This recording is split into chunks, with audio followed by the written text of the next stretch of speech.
Keeps the head nice and flat, so when I go ahead and put a weld on this side and weld on this side, it's nice and flat and it doesn't matter.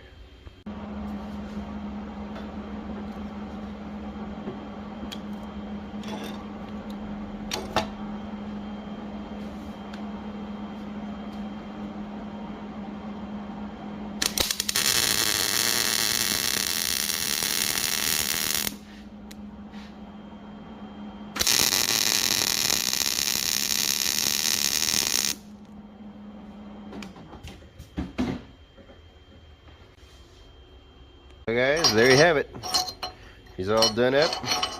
Go ahead and I'm going to shoot this with some black spray paint so it doesn't get all super rusty while it's sitting in there inside the bumper.